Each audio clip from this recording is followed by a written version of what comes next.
Okay. So, sorry, can't have. Good morning. So, I will speak in English. Okay. So please bear with me. But if you want to ask me anything in Thai, it's okay. I can understand. Good day, Doctor. My name is Jan. So I was actually, they gave me this topic and I asked Dr. Poon, where is she from that what do you expect me to talk about? And she said that we want you to talk about how you started your journey in LCA to inspire younger people to how they should go about it. I see there are many senior people in the room, so my apologies to them in advance. So please bear with me. I know you have been through it already, but I should tell you my story. Where am I supposed to point? So just a few words about my center that we started. I've been doing this for many years now, more than 2 decades, to provide research and development support for energy and environmental decision-making bodies in Thailand for sustainable development. But I come from the School of Energy and Environment, so I had focused on energy conversion, use and conservation. But of course, energy and then agriculture and then everything is included, as you will see now. So our objectives have been for capacity building of LCA researchers in Thailand and ASEAN. And this is something that is very close to my heart. I've been doing capacity building for many years. You will see in the examples that I will show you.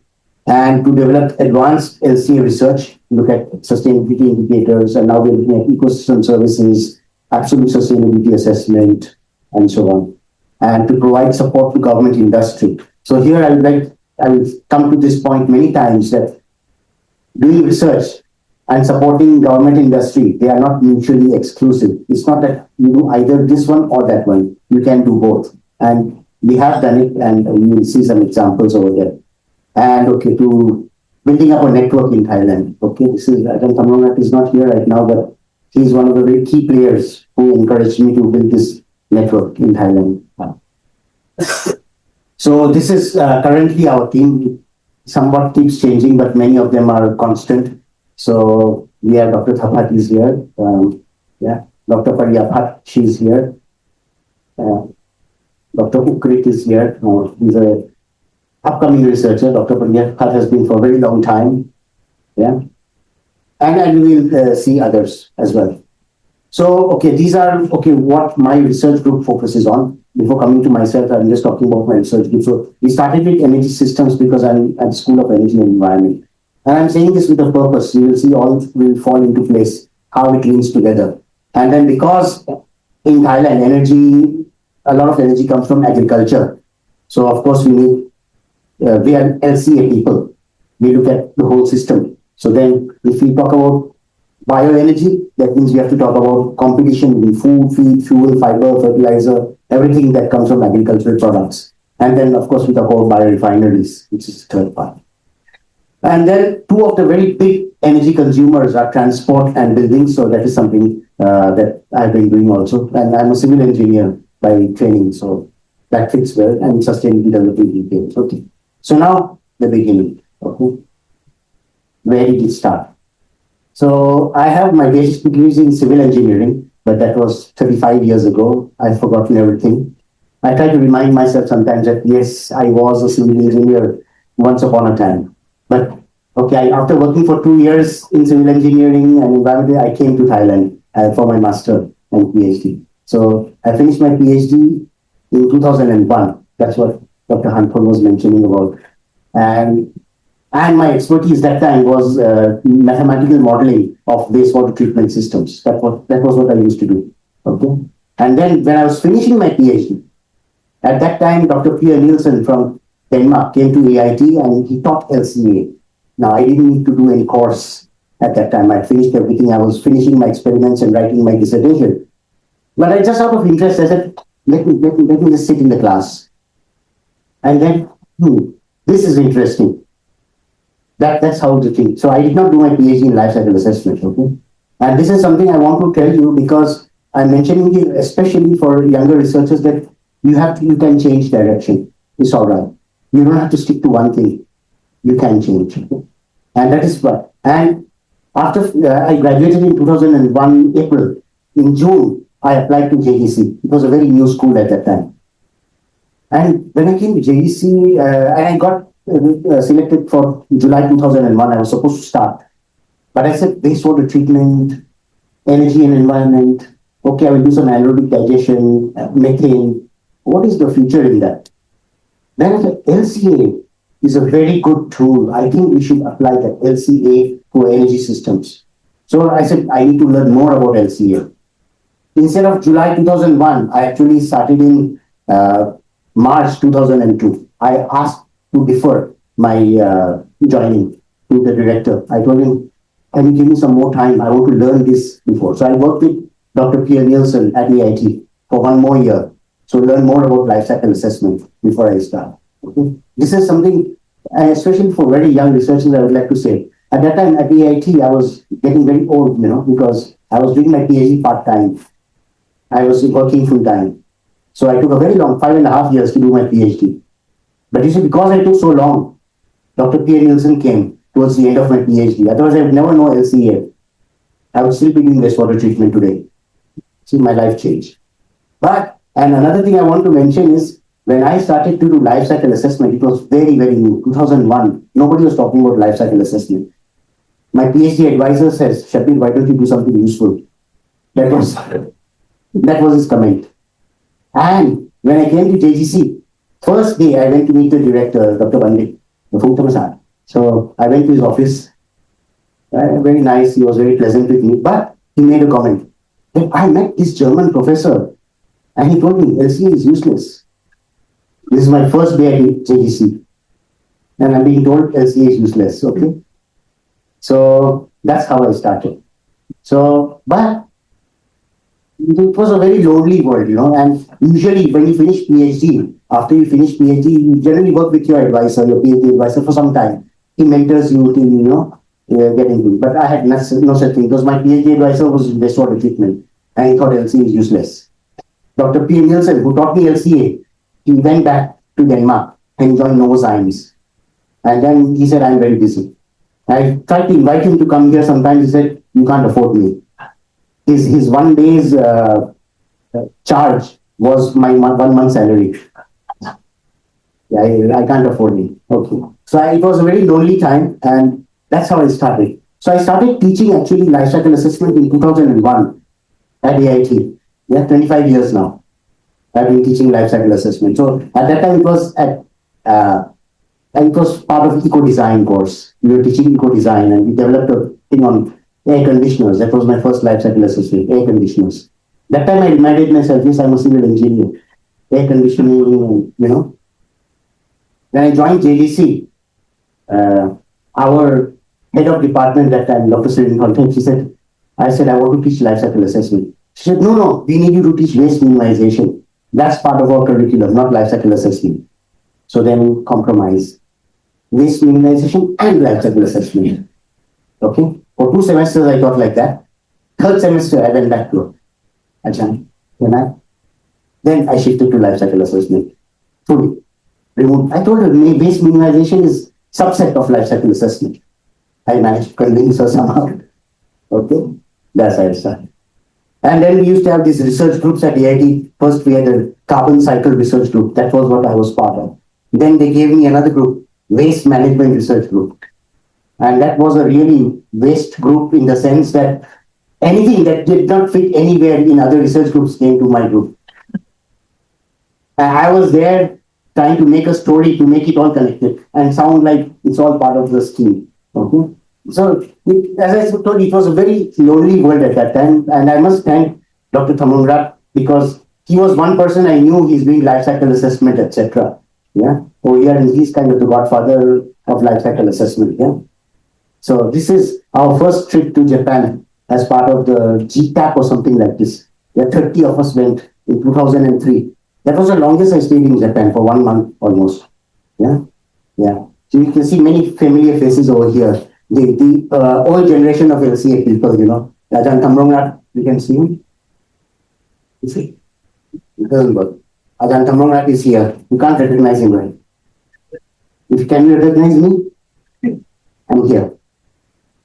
Hiding from the sun because it was very bright. Yeah. This is Professor Inaba. Yeah. He was kind of helping us. Then we have Ajahn Pong Thong, Ajahn Ponthot, all the people who started at LCA at that time. They were there. All of them are there. I don't know. Dr. Pongipa was not there on that particular trip for some reason. Maybe you were busy with something else. She was usually there, but for this, I could not find her somehow. Shantana is there. Ajahn Mehta is there. So this is the first trip that we did. So, okay. I was very quiet. Very quietly I sat. Nobody thought that LCA is important. Okay. At the school. Sorry, this is I put a new photo, not the old one. Nobody would recognize you otherwise. You look much the same, but yeah. So my first 4 students of masters graduated in 2005. Okay, and so LCA of visible solid waste, etc. That is what I was doing at that time. And then Dr. Tam mentioned we did our first project. I helped her also. The EU flower for textile industry. Pinoy is here. Yeah, you remember this one, right? And I am this very slow, laid-back person who likes. That is why Thailand suits me very well. My lie, sabai. But that is very opposite from Ajahn Tam, with whom my collaboration began. She came back from a PhD. She was full of energy. She still is, and she pushed me to go to hundreds of companies. Yeah. And the CVD, the LCA force and white stream there because she's an aquaculture specialist. Yeah? So my long-term collaboration with Ajahn Tam began since that time. So the reason I mentioned this is we need partners. We cannot do it alone. Yeah? So and we need partners who are maybe opposite to us so that we can complement each other. So we have very different personalities. So that is why I think we can work together. I am the slow person, she's the fast person. Okay. And because we went to Japan, I met people at AIST. My long-term collaboration with AIST, the AIST, for those who don't know, I think most of you know, but for those who don't know, that's the Japanese NASDAQ, Japanese Auto Shop, okay? The National Institute for Advanced Industrial Science and Technology. Yeah. So that's and you see, here I'm doing a lot of work with companies as well. You see, with the LCA flooring tiles, and I started working with the Ministry of Energy little bit. It's very difficult for me, I'm not Thai, so to get funding from Thai agencies, etc., was initially very difficult. And I must acknowledge Ajahn Tam also for helping me a lot, fighting for me to get me recognized by Sokowo. That time it was Thailand Research Fund. And Ajahn Thamongrat always has been a mentor and pushing me and helping me to do things. So yeah, this was 2006. So now we see some of the other faces coming here. We have Dr. Sheikh Sami here. Dr. Sheikh, where's Dr. I'm walking this now. Ajahn Tam is here. And Ajahn Gheewala has been there always, but okay, here now Ajahn Gheewala is also here. Yeah. You see? So now the generation is shifting slightly. I'm still at the back somewhere, hiding from the sun. You can spot me. I'm the only guy with a beard. Yeah.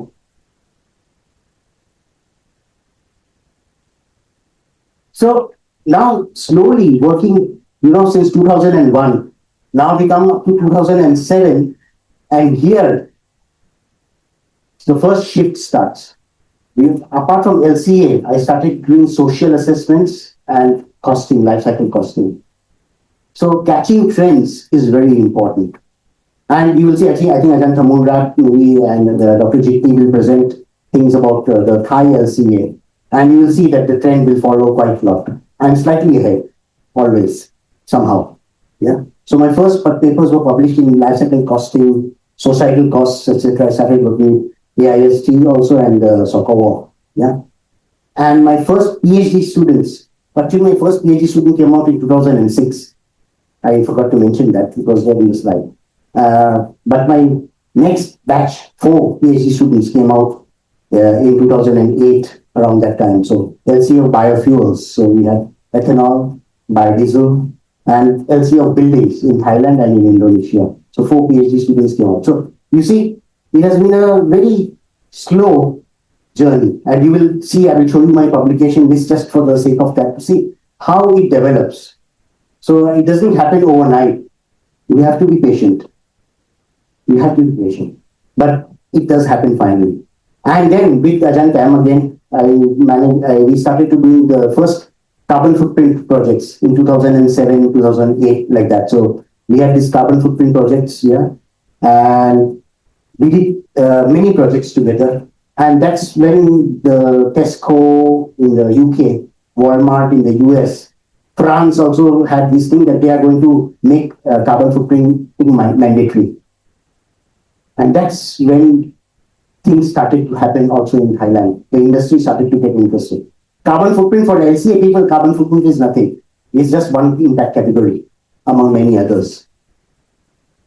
And LCA people don't like carbon footprint so much in the sense that it's single issue. LCA people are the systems people. They want to look at everything, not one thing. Because we will not look at trade-offs. So that is why it is very important to look at everything. But to the positive side of carbon footprint was industry started to get interested in carbon footprint. And that helped us a lot.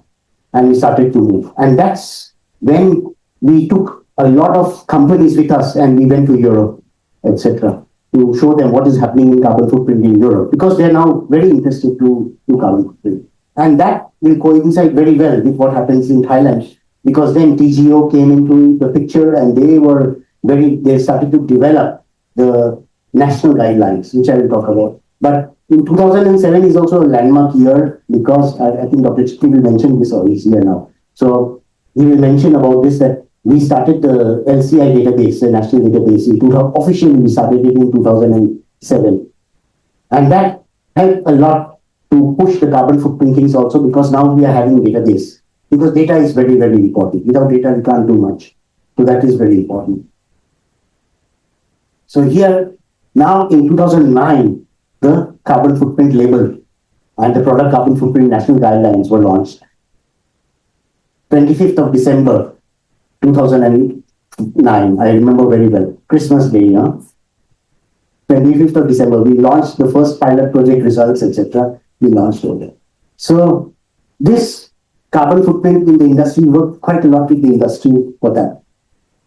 And here, and this one more theme that I will refer to many times is, along with working with industry so much, always I focused on publication, which sometimes people kind of think it's not that significant, but I think it is very important, because from my own experience, it gave me a lot of visibility. People from abroad started to contact me. I don't know them. And they are asking me, can you join projects with us? And I asked, how do you know me? Oh, we read your publications. So don't underestimate the power of that. So now you have the EU flower for the textile industry. Once again, we have Pinoy, and I worked with Ajahn Kam, of course. And we did many pilot projects for TGO. And then we started this carbon footprint capacity building for industry. This was there also with Ajahn Kam. And we had INRA from France, USC from Spain, and University of Surrey for her PhD place. We collaborated together with them to do a lot of carbon footprinting and so on. And then I had some Isowama project that was municipal solid waste. I tried to get rid of this municipal solid waste, but it does not leave me somehow. I started since 2002, even in 2026, I'm still doing something with municipal solid waste. Even though I keep saying, I've had enough. It doesn't leave me. And 2009-10, that was the time when now I meet Dr. Thaphat, who came to PhD with me, yes, and Dr. Pariyapat, she started her master's with me, yeah, so around that time. And 2010 was a very prominent year for me. First, because I have this LCSAL, the Life Cycle Sustainability Assessment Lab. Finally, the lab of my dream, yeah. We gave many names. And finally, Ajahn Kam suggested LCSAL, and then we stuck with that, and we have been doing that forever. And Another very important reason was in 2010, I got the full professorship in life cycle assessment. It's very strange, in life cycle assessment. But that's written on my cloud, in life cycle assessment. Yeah. So that was, so 16 years now since the professorship. So that has been very remarkable in that sense. And then you see now we are doing sustainability assessment of biofuels. So I have moved already from life cycle assessment to sustainability. Again, catching the trend. At that time, people are not still talking about sustainability. They're still just talking about life cycle assessment. But we move with sustainability assessment. And another important thing that happened, see, catching trends, what I talk about is water biology in excess. At that time, people are not talking about water. But the Europeans, etc., they're talking about water. Again, I got collaboration because of publications. They invited me to join their team. So this team was like, Eco Institute, United Nations Environment Program, and the International Energy Agency. And they did a very big job, very prominent work. It was published as a report, and also we published many papers from that again on water biology access. So see, once again, you always have to catch the trend and be ahead. This is something that works very well. Now, this is the group that went with the carbon footprint. Yeah. Please, everybody is looking here, searching for their photos over there, yeah? Because all the carbon footprint guys are here, I think. Everybody is here, right? Dr. Hanpong, you're there?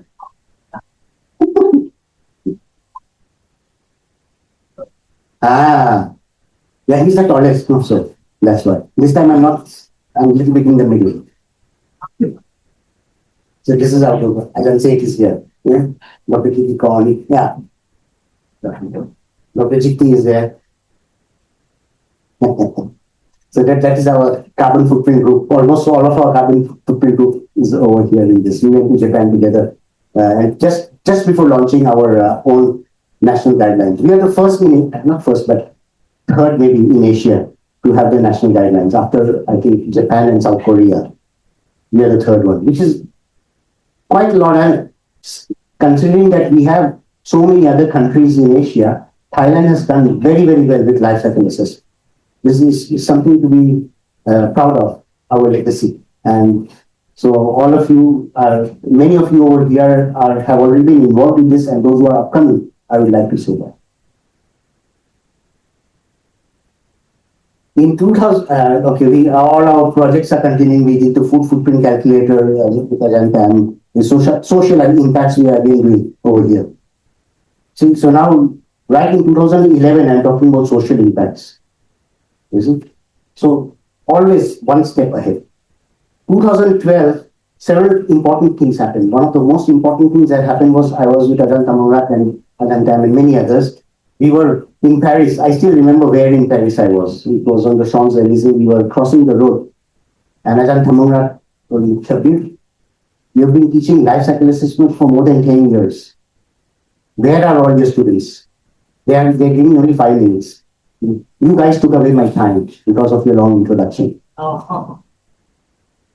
So he asked me, where are all your students? Where are they? I said, sir, they graduated and then they did whatever they could do. LCA was still not very prominent. Yeah. I said, no, you got to do something more than this. You have to train, you have to build up a network and make sure that people will stay in the field of life cycle assessment. Yeah.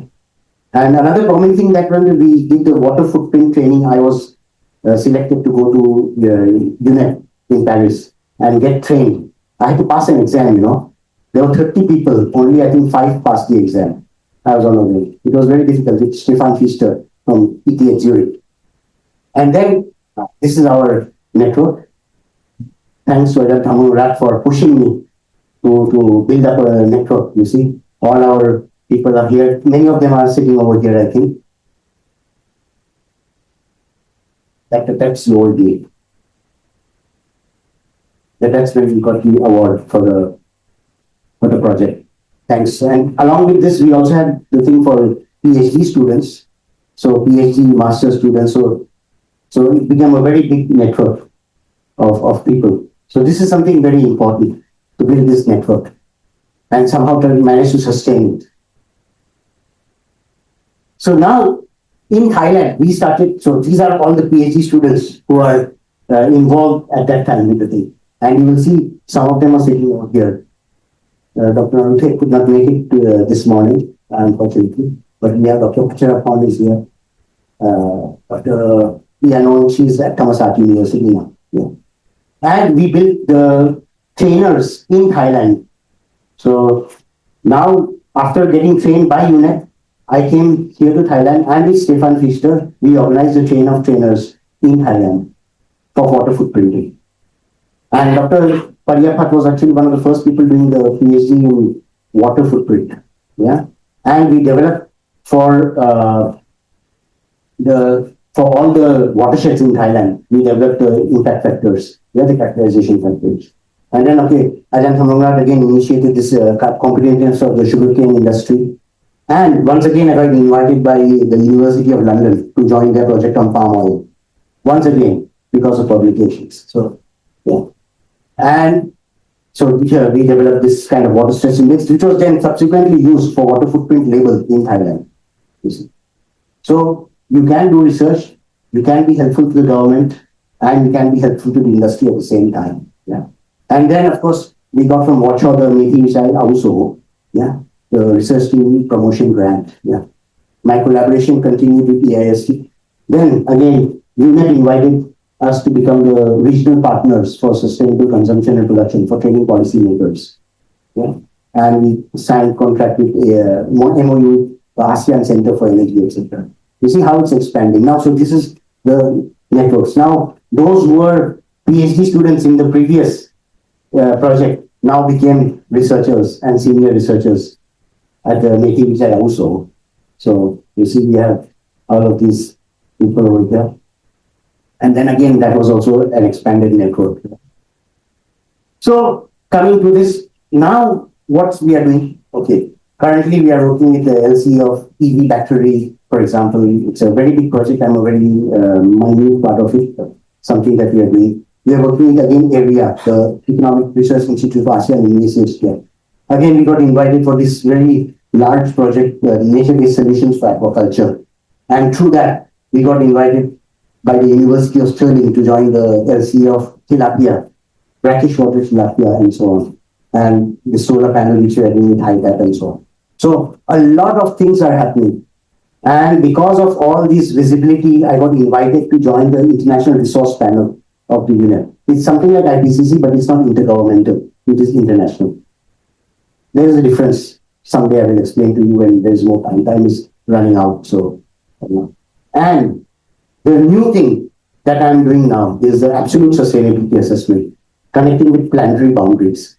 And for that work, I got the national champion, the Frontiers Planet Prize in 2025. So this national champion does not mean every country has a national champion. It's not like that. It's international actually. So out of more than 300 applicants, 19 got the national thing. So Thailand was represented in that way. Not every country is represented there. And this gentleman is Johan Rockström, who's the person who worked with the planetary boundaries. He's a very, very prominent scientist. So it was an honor to be there on stage with him and get the prize from him. Yeah. And then, we are still working on absolute sustainability assessment. So we got the ASADI project and so on. So this is what I mean to say. So, and our work with industry, this is just a snapshot. We have worked with many more companies than this. So a lot of work with industry is going on in parallel. So it's not mutually exclusive. It's not like you either work with industry or you work with academia. A lot of times you tend to think like that. And because of the LCA, our university normally is only in the 600 to 800 category. But for life cycle assessment in 2024, KMUTT got number 10 in the world. Yeah. And last year I was not like top 2%, nah? This is number 2 in the world for life cycle assessment. So the reason I'm mentioning this is Thailand, we are considered like, you are one of the developing countries, this, that. But Thailand has done very, very well in life cycle assessment. And we have to keep moving forward. This is the message I want to give. So, you see, to reach this with all the people from Europe and Japan and all the developed countries doing life cycle assessment before us, but we have managed to be there. So please keep up the legacy of Thailand, you know. Yeah. And this, I just want to show you a little bit, because I a lot of times nowadays it's very fashionable to say, let's do socially impactful work. Of course it is important, but it does not mean that if you do socially impactful work, you can't publish. You have to publish. I started publishing in 1996. That was masters, you know. It used to, in that time, it was very difficult to publish, because, you know, you had to make 3 copies in double space and post it by mail to the editor-in-chief, who would then post your thing to the reviewers, who would post it back after comments, and then you post it back to us with all the comments handwritten on the papers, and then you make another vote for the next round. So it took like 1.5 years to make one paper. That was the day. So this was during my PhD, etc. But you see, then once I started to get students, so then you see, I have about on average 10 papers a day. This is around here I got my professorship maybe. And now you see it's like rising. So slowly you keep rising. Okay? And this is very important. So now I am happy to tell Ajahn Kamangrat that I have had more than 30 PhD students as main advisor. Huh? If co-advisor, then more than 50. Yeah. And more than 35 master students, more than 10 postdocs, and so many projects, etc. So the important thing is that this can all be done together. It's possible. So just my last slide now. We need a network. That's what Ajahn Seth is doing now. Now we have a smaller network. He's building a bigger network for the whole country. Yeah. So, okay, all the networks can also combine and we can make it into a hub. Yeah. It's very important. We cannot, no one person can do everything, right? We need to help from everybody. And we need to work with academia, with industry, with government. They are not mutually exclusive. You can do all. You don't have to choose between them. Okay? And always look at the future trend and be one step ahead. Yeah, my time is up. It's okay. I have only one bullet point. So, and research publications are very important. I would like to emphasize. Ajahn Thamrongnath has been pushing me to push my research to publish. I have been partly successful. Okay. Why research publications are important? I have mentioned about visibility. Another is peer review. Peer review is very important. Otherwise, you don't know whether you are just saying that your work is all right. How do you know? You need peer review. And the other very important thing is, with this kind of, the person who taught me LCA told me this. You are a selfish person if you don't publish. Because you read other people's papers and learn from it. But what you learn from your research, you are not sharing with others. That is selfish, no? Who is going to read your thesis? Nobody has time. When you publish it, it is there in the public domain. And it's 10 pages or 12 pages, people will read. Nobody is going to read 150-page thesis. Who has time? Yeah? So publishing is very important. You see, life cycle assessment, we managed to get this special issue for us. And I wrote this special because it's like promoting sustainability in emerging economies wise life cycle thinking. And all our editors are from Thailand for this special issue. And IJLCA is the journal for LCA. Yeah? I've been on the editorial board since 2009 of this journal. Of course, I have other journals as well as sustainable production and consumption and energy assessment. So this is something very, very important. So my time is actually up, but if there are questions, we can discuss over lunch or any other time. Thank you very much.